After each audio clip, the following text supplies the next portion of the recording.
El seleccionado radial llega al 102.9 para brillar. Radio 1 presenta Selección Argentina. Toda la buena música que nos identifica y la información que necesitamos. Así comienza Selección Argentina.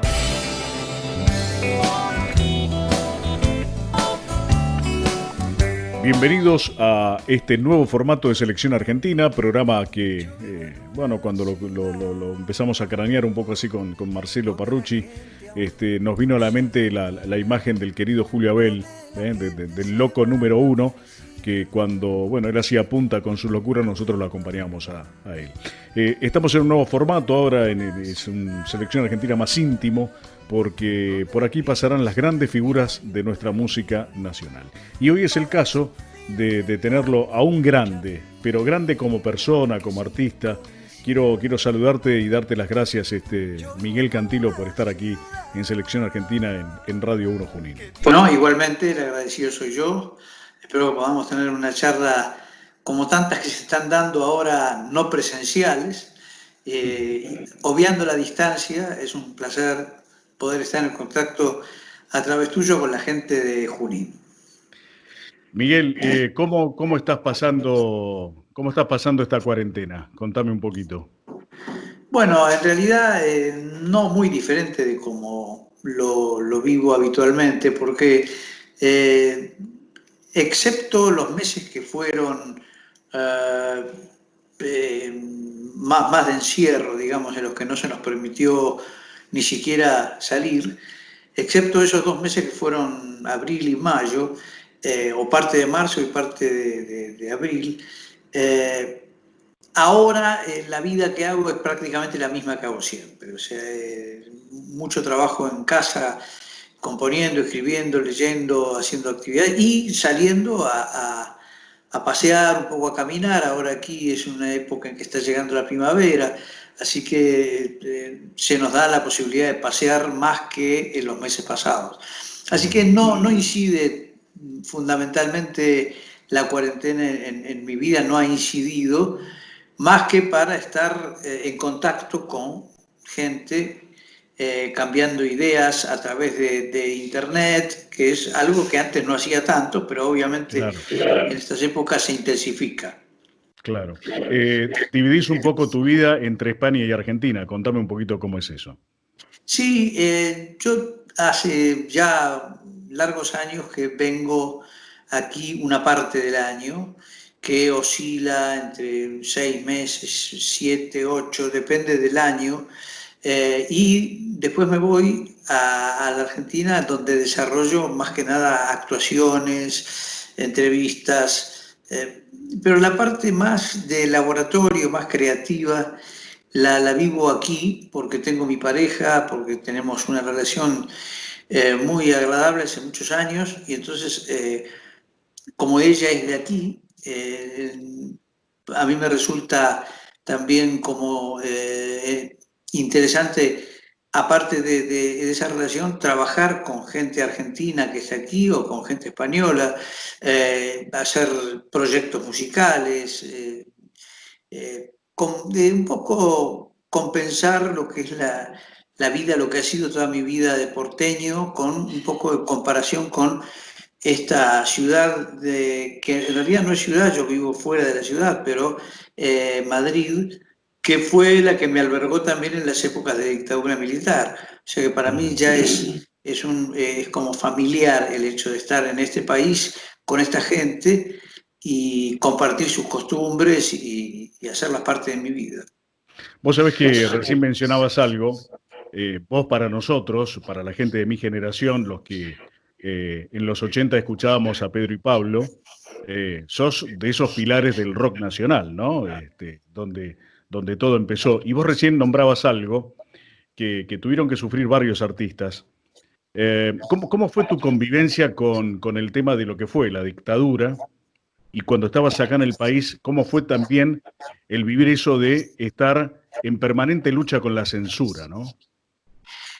Sí, fue un forcejeo permanente hasta que desembocó en un exilio de 5 años, que en esa época no era como ahora porque no había la comunicación que existe.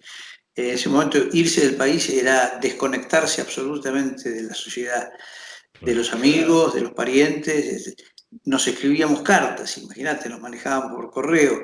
O sea que durante la época pre-exilio, las presiones que venían de la censura o de las mismas fuentes laborales eran muy desagradables, porque uno veía que había como un enemigo interno que no podía identificar muy claramente, que estaba instalado en los medios de difusión, que estaba instalado en las grabadoras, en los diarios, periodistas, en las revistas.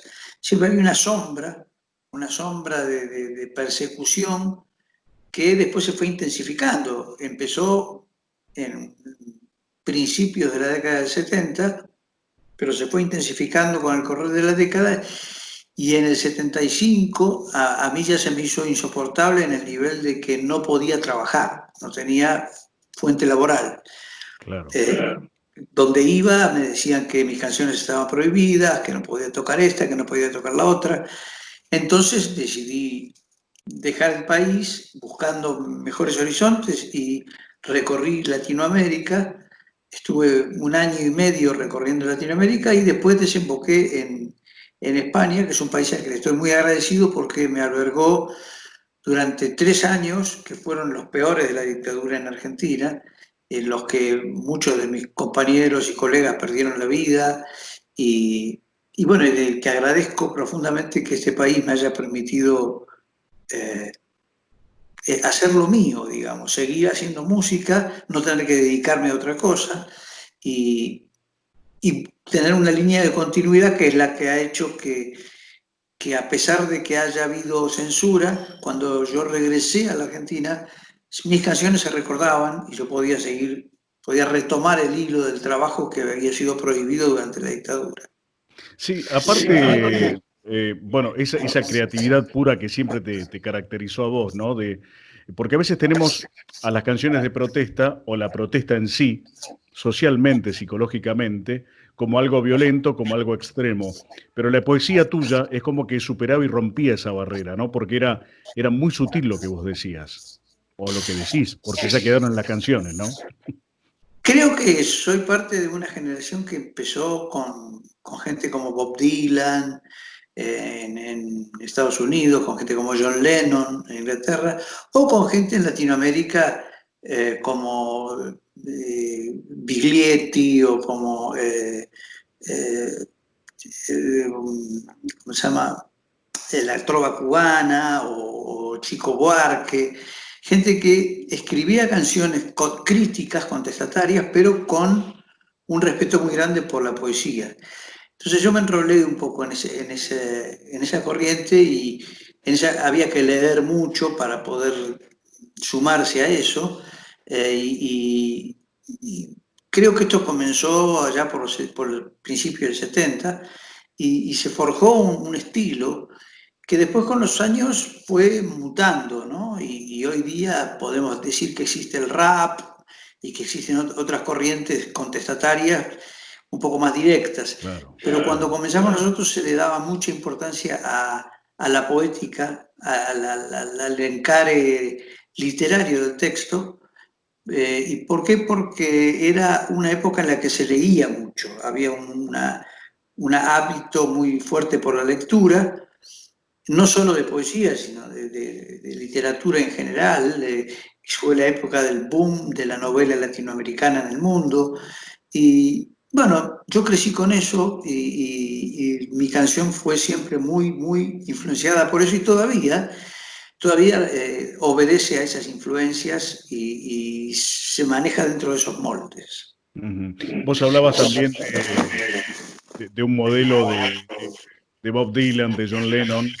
También tuviste una transición aquí en la Argentina bueno, de la música en otro idioma y de establecer la música nacional con el castellano, ¿no? Sí, eso nos pasó, yo creo que en otros países también. Eh, De hecho, aquí en España, por ejemplo, muchos grupos cantan en inglés todavía, y eso pasa porque realmente el rock, el jazz y otras fuentes similares provienen de un país en el que se canta en inglés, y entonces hay gente que le cuesta mucho volcar ese estilo de canción a su idioma. Sin embargo, en Italia, en España, en Francia, ha habido movimientos locales de rock muy importantes, y nosotros nos hicimos eco de un poco lo que en ese momento al principio ocurría en México. México fue un país que dio un puntapié inicial al rock en castellano, y, y a partir de eso empezamos a pesar de que las letras que venían de México no eran poéticas, sino más bien de entretenimiento, Claro. la Argentina tomó un poco el desafío, y allí hubo una persona en especial a la que yo siempre le rindo homenaje porque fue digamos, el artífice de empezar a cantar la música rock en castellano, que fue Lito Nevia. Lito Nevia con Los Gatos comenzó un poco a traducir las vivencias de esa juventud a la que pertenecíamos en los fines de los 60, y, y a crear canciones que hablaban de nuestras vivencias, las experiencias de un adolescente, de un joven, y a partir de eso se creó una especie de competición a ver quién lo hacía mejor, Claro. sin ánimo de llorar, al contrario, sino de superarse. Y hay grupos que cantaban en inglés, como Box Day, por ejemplo, Exacto. fueron convencidos de cantar en castellano, y todos los que cantábamos covers de los Beatles, de los Rolling Stones, en el colegio, empezamos a darnos cuenta que era hora de cantar esos mismos covers, pero con nuestra autoría, nuestra composición y en castellano. Así que Claro. ese fue el comienzo de algo que en Argentina se transformó en un movimiento muy fuerte. Uno de los, yo te diría, del rock hispanoparlante, indudablemente el más rico, el más variado y el más nutrido de figuras de mucho talento a través de los años. Claro, y con una penetración en el mundo increíble, ¿no? Con... Yo creo que sí, y esa penetración se va dando ahora más porque existe algo que, para bien o para mal, ha cambiado los códigos de difusión de la música, y es las redes sociales y Claro. sobre todo las plataformas de internet, en Ujú. las que uno puede decir, bueno, a mí me gustaba Almendra, a ver, aprieta un botón y aparece toda la obra de Almendra, ¿no? O sea, o gran parte de ella. Y eso mismo ocurre con grupos de otros países. Entonces, hoy día hay una capacidad del buscador de encontrarse con la música que amó o que ama, con mucha facilidad. Y por eso la música de rock latinoamericano y argentino en especial ha tomado bastante preponderancia a través de estas plataformas, porque gente que alguna vez escuchó hablar de Charly García, hoy día simplemente con apretar un botón sabe que Charly García lo puede escuchar toda su obra desde Sui Generis hasta la actualidad. Claro, y también la unión de generaciones, ¿no? Como me pasa a mí, por ejemplo, de escuchar el trabajo tuyo, el disco de clásicos en el que juntaste a muchos músicos con las canciones clásicas tuyas, eh, Sí. y compartirlo con mi hija, que ella tiene 20 años, yo tengo casi 52, y compartir el gusto por esas letras. Vos recién decías algo importante también, que antes se leía mucho y que también, bueno, estaba la creatividad y esa manía de superarse todo el tiempo, ¿no? Hoy día eh, es mucho más fácil escribir una canción de protesta que en aquellos tiempos que, bueno, obviamente eran tiempos oscuros, ¿no? Tiempos en los cuales uno se jugaba la vida con lo que decía. Y como más fácil, sí, es más fácil. Lo que ocurre es que no ha dejado de escribirse una canción de protesta o crítica, porque siempre ha habido razones para que la juventud se rebele. Entonces, tal vez ahora es a través de otro lenguaje, un lenguaje más visual, si se quiere, un lenguaje relacionado con los videoclips y con la puesta en escena visual, pero yo creo que a través del rap y de grupos, qué sé yo,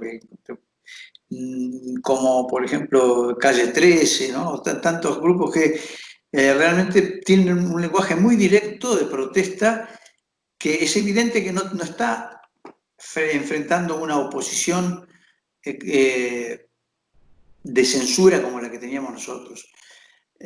Pero no creo que sea más fácil escribir una buena canción de protesta. Creo que sigue siendo un género en el que el que se compromete con él tiene que tener bien en claro qué es lo que va a exponer. Por ejemplo, hay un grupo uruguayo que a mí me gusta mucho que se llama Cuarteto de Nos. Sí, es muy Tiene bueno. unas letras muy interesantes, muy bien construidas, algunas críticas también, pero ya el rótulo de protesta quedó como una cosa muy antigua, ¿no? O sea, como parte de una época hippie que ya se superó totalmente. O sea que no es correcto hablar de protesta, sino en todo caso hablar de una canción con contenido, una canción Claro. con un tratamiento literario, digamos, que muy pocos grupos, pero hay unos cuantos que lo tienen. Arbolito también es un grupo que tiene ese tipo de trabajo. Y por supuesto a mí me interesa, yo estoy siempre buscando ese tipo de cosas porque me recuerda lo que a mí me gustaba cuando era muy joven. Claro, ese es un comparativo de antes y ahora, ¿no? Que tiene su hilo conductor. La actualidad es así lo que vos bien decías. Después quiero hacerte una pregunta con el tema que tocaste ahí, el tema literario.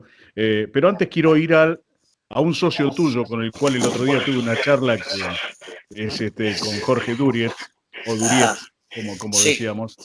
Y en esa etapa de Pedro y Pablo, ¿no? Ahí encontraste un socio en el cual también poder proyectar tu arte. sí, además de un socio, un gran amigo.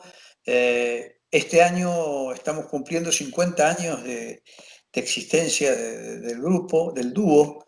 Hemos pasado por muchas situaciones y muy buenos recuerdos tenemos de épocas en las que el dúo tuvo una repercusión bastante mayor en unas que en otras, pero siempre ha mantenido ahí su continuidad y hoy día, a pesar de que estamos dedicados de lleno cada uno a su trabajo individual y viviendo en países diferentes, tenemos el propósito de juntarnos y hacer una serie de conciertos como lo hicimos hace un par de años, pero esta vez celebrando 50 años de vida.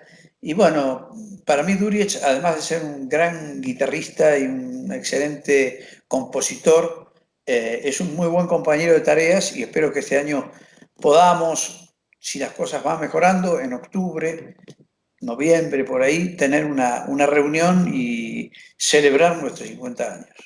Hay un hecho casual, fortuito, vaya uno a saber, con una canción emblemática que no quiero que te tomes a mal lo que te voy a decir, pero es una canción que ya no les pertenece a ustedes, sino que es de todos nosotros, como es Marcha Sí. de la Bronca, ¿no?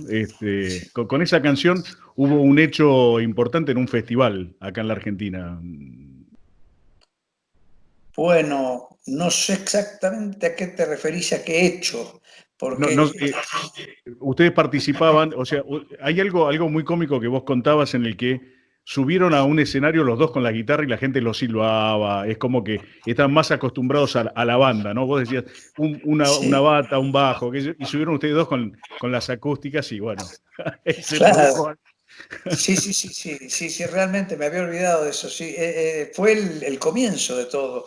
La Claro. primera vez que la tocamos en vivo, eh, en un festival, porque la habíamos tocado en actuaciones, pero en un festival, era un festival de rock, y claro, como todos los grupos tenían batería, bajo, sonaban fuerte, era con una competencia de rock and roll, en la que nosotros con dos guitarras, como digamos, parecíamos folcloristas, ¿no? Porque no estaba acostumbrada la gente a escuchar dos guitarristas y nada más. ¿No? ¿Dónde está la batería? ¿Dónde está el bajo? Entonces, el primer resultado fue bastante negativo. Eran dos rondas. La primera ronda, la gente nos chifló de arriba abajo, no escuchó, pero había un jurado que afortunadamente tenía las letras y tuvo la entereza de escuchar lo poco que pudo escuchar y nos derivó a la segunda ronda. La segunda ronda, ya el locutor que presentaba, que es Leo Rivas se llamaba, Leo le Rivas, avisó, Leo Rivas, memorable, le avisó a la gente, dijo, mire, esto es diferente, tienen que escuchar, es un tipo de canción con letra, y ahí la gente escuchó y le encantó de primera, y eran dos canciones, pero esto ha sido una constante durante buena parte de mi vida, ¿no? O sea, el tener que luchar contra una oposición que no solo venía de los medios y de la censura, sino también del público.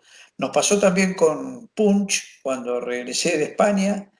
Punch fue rechazado por el público, rechazado por la prensa también. Y inclusive en muchas actuaciones fue silbado, vituperado y hasta nos han llegado a tirar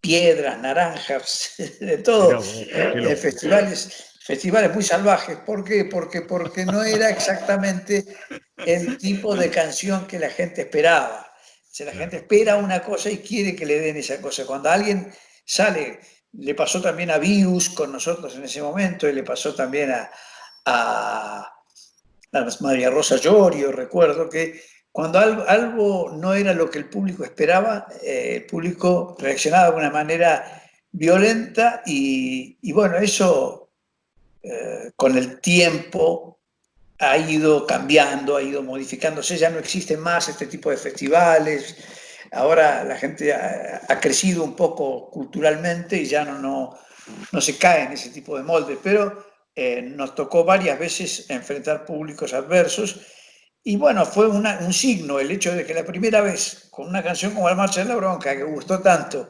ocurriera eso, da la pauta de que esto iba a ser una constante en buena parte de nuestra carrera, ¿no? Sí, sí, y aparte, digo, y trayéndolo un poco a este 2020, ¿no? Que estamos con lo que es la Marcha de la Bronca, pensaba el otro día cuando estábamos planificando esta charla contigo, sobre también el tema gente del futuro, ¿no? Porque, digo, ¿vos pensabas que en ese momento el futuro iba a ser este? Estar pasando por esta pandemia, por estas situaciones donde el mundo está convulsionado, ¿no? También.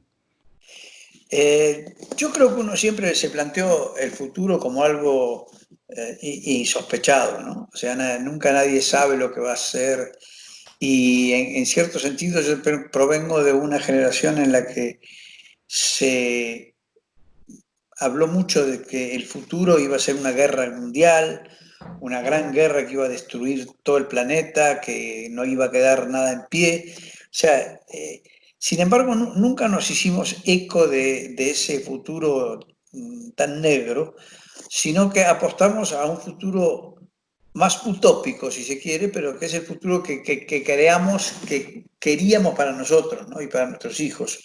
Claro. Y yo creo que si nos ponemos a mirar lo que era el presente en el momento, en los años 70, eh, con la dictadura militar, con la tortura, con la persecución, nuestro país ha mejorado mucho, mucho. O sea, el futuro, en todo caso, el presente tiene unos ingredientes democráticos que en mi infancia y en mi adolescencia ni se soñaban.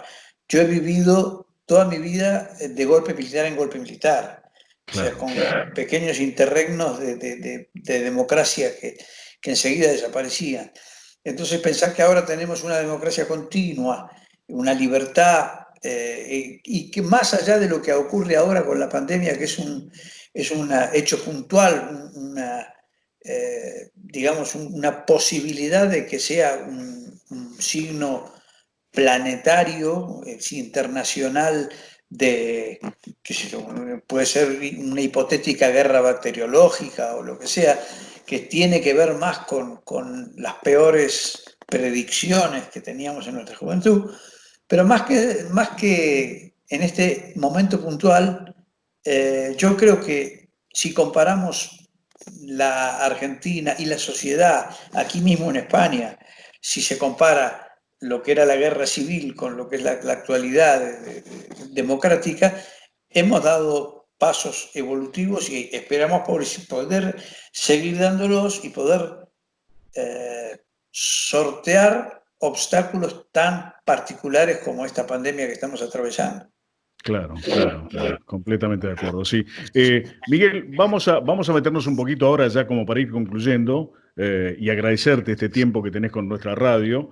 eh, Sobre los trabajos que venís haciendo, ¿no? Porque hace un tiempo ya que cambiaste un poco el formato de recitales, de espectáculos tuyos. Bueno, no solo música, sino también introduciendo lo que es literatura. Contame un poquito de ese trabajo y, bueno, de tu material literario, ¿no? Sí, el último trabajo que yo saqué lo grabé aquí en España y es un álbum que se llama Día de Sol. Está para los que lo quieran escuchar en las redes, en las plataformas musicales. Eh, y cuando yo lo voy a presentar, sobre todo cuando lo hago en un ámbito más teatral, digamos, por así decir, conciertos, en lugar de presentar las canciones como habitualmente lo he venido haciendo en todos los años, hablando de la canción o hablando de por qué la compuse, eh, utilizo ese tiempo entre canción y canción para introducir poemas escritos en viajes, situaciones dentro del país también, en la Patagonia o en tantos lugares que se me ha dado la posibilidad de recorrer. Y esos poemas a veces los recito yo o a veces tengo una colaboradora, una actriz que los recita, eh, pero lo que tratamos con eso es de generar una línea continua de poética que vaya desde la poesía recitada hasta la poesía cantada. Y entonces Claro. que todo el recital tenga como un protagonismo poético que al fin y al cabo es lo que a mí más me interesa porque yo me metí en esto de la canción desde la literatura. O sea, aprendí a tocar la guitarra tarde, a los 12 años, o sea, relativamente tarde, y no me dediqué a estudiar ortodoxamente el instrumento ni a estudiar música, sino a utilizar la música como un soporte de lo que Claro. escribo.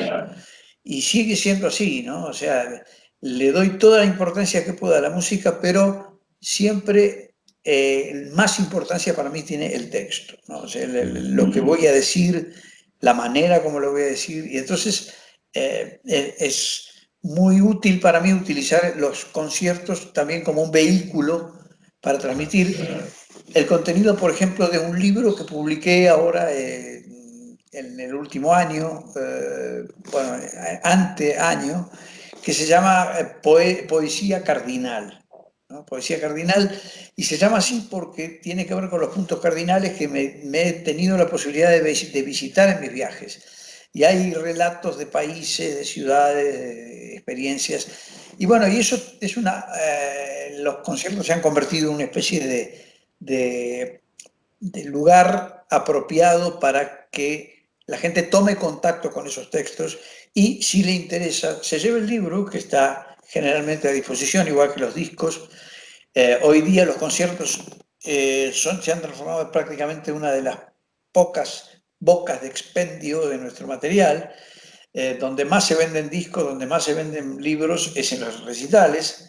Así Claro, que claro. esto hace que nuestro encuentro con la gente sea una ofrenda, ¿no? Una ofrenda de música, de poesía y que la poesía dicha también tenga un efecto muy particular, que se ha desacostumbrado. Antes era más común escuchar recitadores, qué sé yo, payadores, lo que fuera.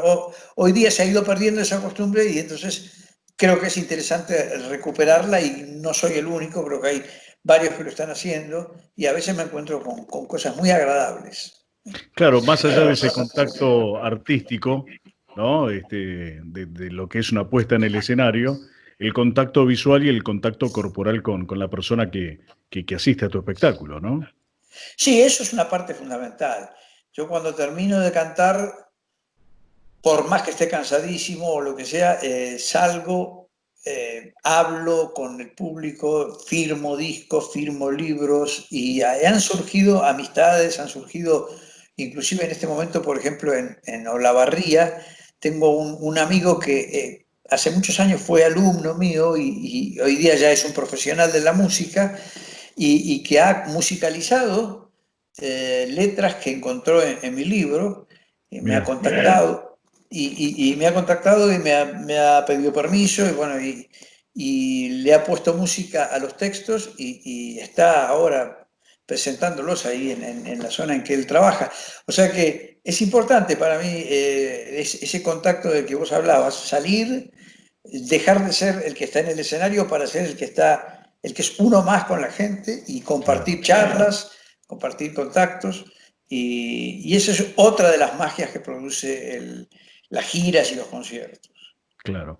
Miguel, no quiero robarte más tiempo. Para mí es un placer enorme desde mi lugar de comunicador poder charlar contigo. He crecido con tus canciones, hemos crecido con tus canciones, las seguimos cantando, gracias a Dios. Y lo que te decía antes también, la felicidad de poder compartirlo con los hijos, ¿no? Que ese vínculo que es algo que no debe quebrarse, porque es el legado en el cual esto sucedió en la Argentina, sucedió en el mundo, y creo que uno tiene que tomar esa bandera y llevarla. Seguro, seguro. Yo soy el principal convencido. Tengo en mi banda y en Argentina 2 de mis hijos tocando, y con ellos comparto la vida y el gusto musical, y ellos me enseñan mucho de lo que escuchan, porque hay mucho bueno que sale hoy día que si uno no tiene un referente actualizado, se lo pierde. Así que Claro. sí, el compartir con los hijos la música que uno ama es algo fundamental. Y bueno, me alegro mucho de que hayamos podido hacer este contacto y que todavía mi música tenga una cierta utilidad en alguna gente que la haya escuchado a través del tiempo. Claro, por eso es como yo te decía antes, ya no te pertenecen, ¿viste? Las canciones tuyas ya son nuestras, así que es Claro. así. Sí, Miguel, muchas gracias. no, Decime. gracias a vos, realmente me honran mucho tus palabras, y quiero mandar un abrazo muy grande a todo tu público, a toda la gente de Junín y alrededores, y que muy pronto estaremos por allí cantando. Así será. Y nosotros estaremos esperándote en la sala del teatro para saludarte y darte un abrazo. Gracias inmensas por este contacto con nuestra radio, Radio 1, aquí en la ciudad de Junín. Abrazo. Gracias a vos, un abrazo, saludos a todos. Gracias, Miguel. Gracias, Miguel.